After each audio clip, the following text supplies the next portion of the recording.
The 2013 Boston Marathon was supposed to be another successful running in the prestigious history of the world's oldest annual marathon. Instead, just before 3 p.m., 2 bombs went off at the finish line. That changed the event from one about the runners who qualified to be there to a crisis, a terrorist attack. Dr. Jeremy Metzler had a unique perspective of that event and the horrific scene that played out on Boylston Street. As the Cellcom Green Bay Marathon director and a Purveyor doctor, he was part of a team invited to watch operations at the race's medical tent near the finish line. So I was there as an observer to kind of see how they run things, given that we had to cancel the 2012 marathon. So we hired a consultant, Chris Tranos, to kind of come and see how we overdo things, and we got invited out there to watch what they do. We were in the main medical, and all of a sudden you heard a loud bang, and then you heard another loud bang. It seemed like forever later, but I think it was in reality like 12 seconds or something. I mean, the medical tent went dead quiet. And this is a big place. There's probably a couple hundred people in the medical tent. It's like 80 by 220 feet. And soon after you heard the bangs, you could really feel like aftershocks, or feel like, you know, the air moved in the tent, the side of the tents kind of moved a little bit. And then shortly after that, you could start to smell, you know, the sulfur smell from, you know, gunpowder or whatever they used. Talk about your mindset, or, you know, those initial moments in terms of a response. I mean, you're there as a medical professional. You know, once people started coming in from the finish line, you know, we knew something else was going on. So I grabbed just a handful of gloves and shoved them in my pockets and took off out running towards the finish line. What are some of the first things that you saw? And I think we hear quite a number of reports of people just helping people that need help among them. I mean, can you talk about what you saw and even, you know, the emotions that you felt?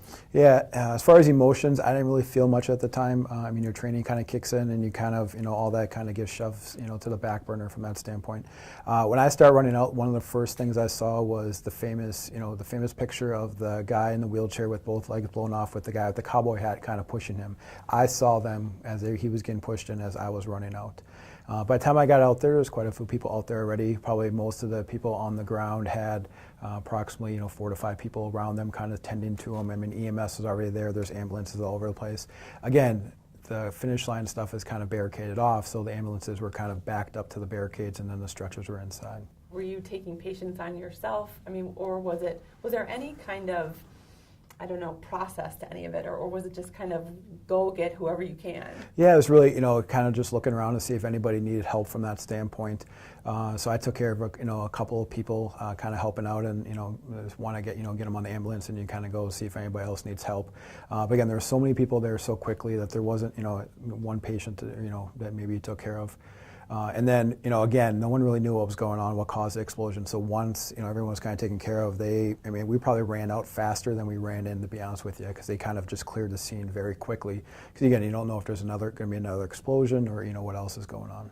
When you think in your mind about that day, what flashes or what scenes or what feelings do you have now that you've had almost a year to process all of it? Yeah, typically what picture goes back to my mind is the one that was on the front page of the papers, and, you know, at one point the front page of ESPN and, you know, CNN.com is the one with me standing right behind the ambulance.